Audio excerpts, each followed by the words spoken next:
మూడో అధ్యాయం. సత్యాన్ని జీవితానికి అన్వయించుకున్నప్పుడు అదే జ్ఞానమనిపించుకుంటుంది. సామెతలు 3-4 అధ్యాయాలలో తండ్రి తన కుమారునికి హితోపదేశం చేస్తున్నాడు. ఈ ఉపదేశాన్ని యువకుడు అంగీకరిస్తాడు. అతని జీవితం సార్థకమవుతుంది. అనుదినమూ దేవుని కృపలో వర్ధిల్లుతూ ఉంటాడు. జయజీవితాన్ని తృప్తిగా అనుభవిస్తాడు. అతని ఆరోగ్యం, బలం, సమాధానం అతనికి నిండుతనాన్ని కలిగిస్తాయి. ఇప్పుడు వివరాలు వినండి. సామెతలు 3వ అధ్యాయం 1వ వచనం నుండి. నా కుమారుడా, నా ఉపదేశాన్ని మరువకు, నా ఆజ్ఞలను హృదయపూర్వకంగా గైకొని జీవించు.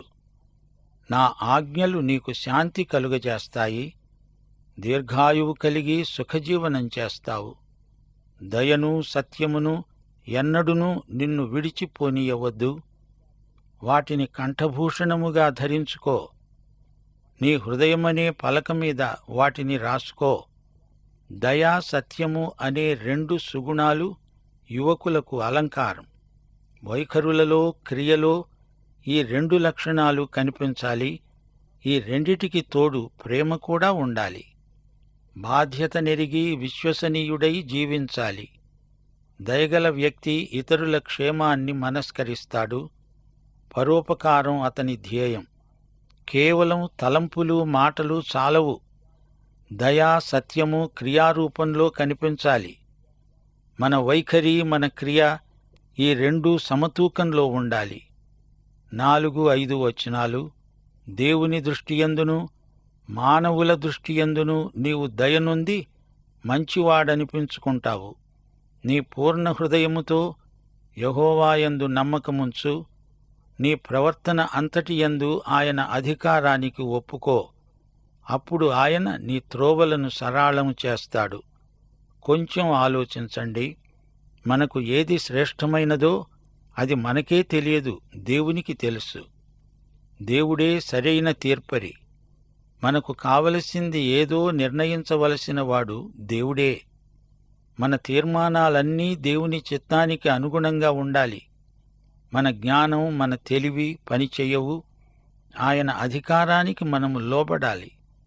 ఇతరులు మంచి సలహా చెబితే వినాలి. అది దేవుని చిత్తానికి సరిపోతే స్వీకరించాలి. నీ తీర్మానాలను ప్రార్థనలో దేవుని ఆమోదం కోసమై ఆయనకే అప్పగించాలి. బైబిలు గ్రంథమే మనకు మార్గదర్శకం. వాక్యానుసారమైన తీర్మానాలు చేయాలి. మన జీవితాలలో దేవునికి ప్రథమ స్థానమివ్వాలి. మత్తయి శుభవార్త 6వ అధ్యాయం 33వ వచనం. దేవుని రాజ్యాన్ని, నీతిని మొదట వెదకండి, అప్పుడు అవన్నీ మీకు అనుగ్రహించబడతాయి. నీ విలువలను ఒకసారి పరీక్షించి చూచుకో. నీ దృష్టిలో అన్నిటికంటే ఏది ముఖ్యమో నిర్ణయించుకో. దేవుడు మొట్టమొదట ఉండాలి. అప్పుడు నీ ప్రయత్నాలు సఫలమవుతాయి. నీ కృషి ఫలిస్తుంది. డబ్బు విషయమే చూడండి. నీ ఆదాయం, వ్యయం లెక్క చూచుకొని అంతా దేవునికి అప్పగించి చూడు. నీ ఆర్థిక జీవితంలో దేవునికి ప్రథమ స్థానమిచ్చి ఆయనను మహిమపరుచు. నేను జ్ఞానిని గదా అని నీవు అనుకొనవద్దు.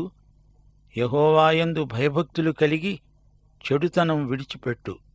అప్పుడు నీ దేహానికి ఆరోగ్యం, నీ ఎముకలకు సత్తువ కలుగుతుంది. 9వ వచనం.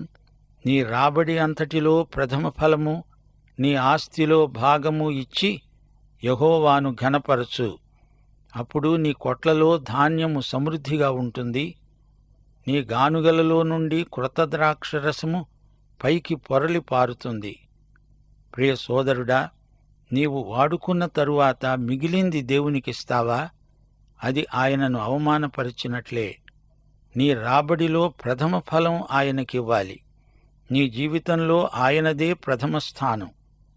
నీ జీవితంలో డబ్బుకు ప్రథమ స్థానం ఇవ్వకూడదు. మనకున్నదంతా ఆయనదే. మనము గృహ నిర్వాహకులం. దేవునికి ప్రథమ ఫలమిస్తే మనలో ఆర్థిక దృక్పథం సవ్యంగా ఉంటుంది. పేరాశను జయించిన వారమవుతాము. దేవుని ప్రత్యేక ఆశీర్వాదాలకు ద్వారం తెరిచిన వారమవుతాము. 11, 12 వచనాలు. నా కుమారుడా, యెహోవా శిక్షను తృణీకరించవద్దు, ఆయన గద్దింపునకు విసుకవద్దు. తండ్రి తనకు ఇష్టుడైన కుమారుణ్ణి గద్దించే రీతిగా యెహోవా తాను ప్రేమించే వారిని గద్దిస్తాడు. గమనించండి, శిక్ష అంటే క్రమశిక్షణ.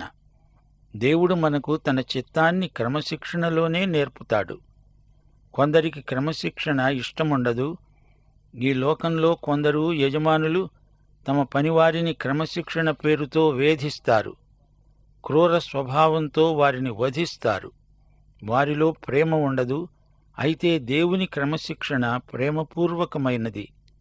మన ఆధ్యాత్మిక వ్యక్తిత్వం పెంపొందాలని ఆయన మనలను క్రమశిక్షణలో ఉంచుతాడు. అంతేగాని మనల్ని బాధపెట్టడం ఆయన ఉద్దేశ్యం కానే కాదు. నైతికంగా మనము బలపడాలంటే, ఏది మంచో ఏది చెడో అనుభవపూర్వకంగా తెలుసుకోవాలంటే, మనకు పరిపక్వత కలగాలంటే ప్రేమ సహితమైన ఆయన క్రమశిక్షణ మనకెంతో అవసరం. దేవుని క్రమశిక్షణ చర్య అది ఏదో మనము గుర్తించడానికి ప్రార్థన జీవితం మనకు అవసరం.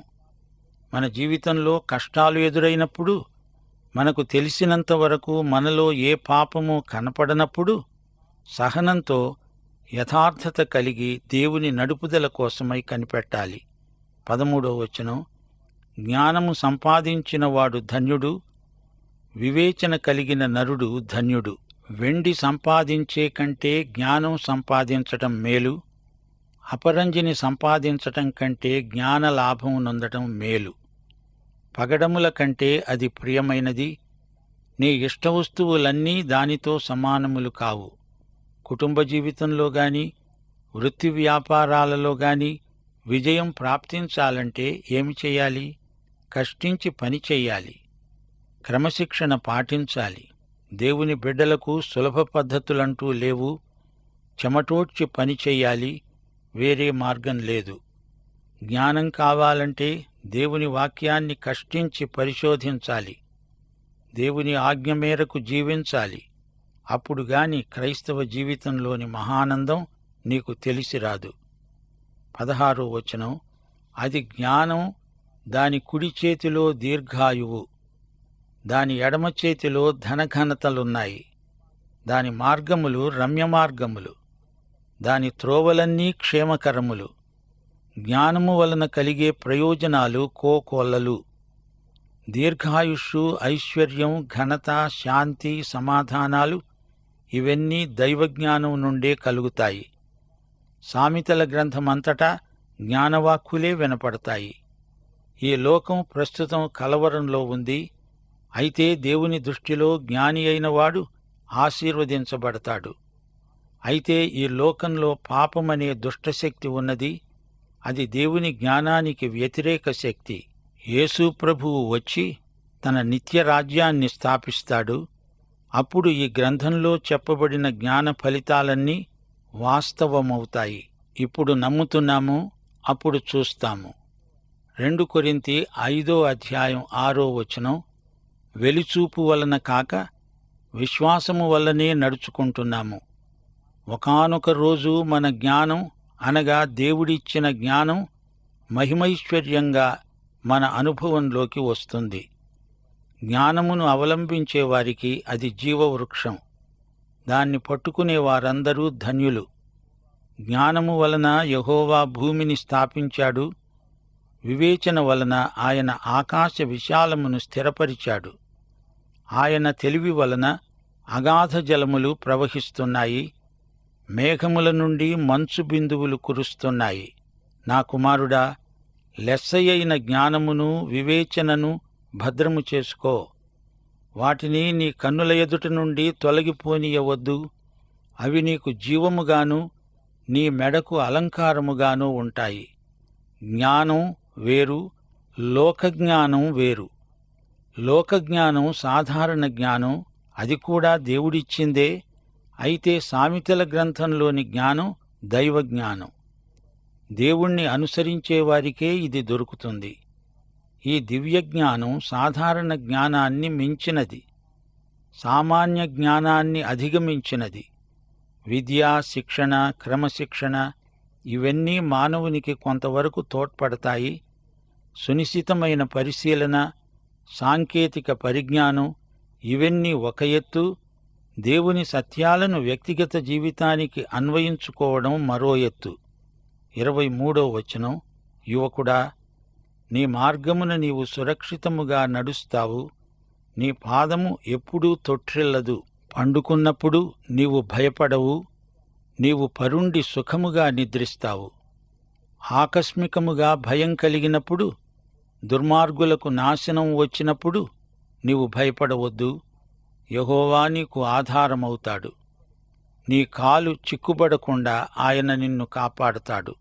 27వ వచనం, మేలు చేయడం నీ చేతనైనప్పుడు దానిని పొందదగిన వారికి చేయకుండా వెనుక తీయవద్దు.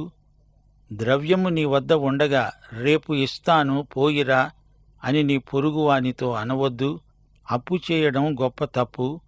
బాకీలు చేసి అందులో మునిగిపోయి వాటిని తీర్చలేక అఘోరించే దౌర్భాగ్యులెందరో ఉన్నారు.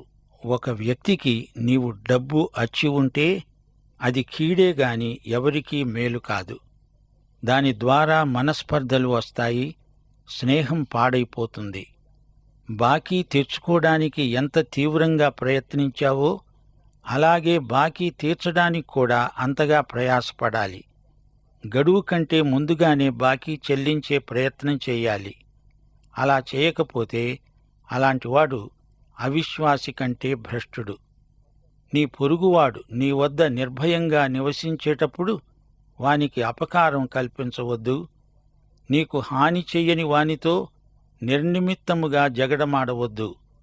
అన్యాయం ఉన్న చోట దేవుని బిడ్డలు దానిని వ్యతిరేకించి పోరాడాలి.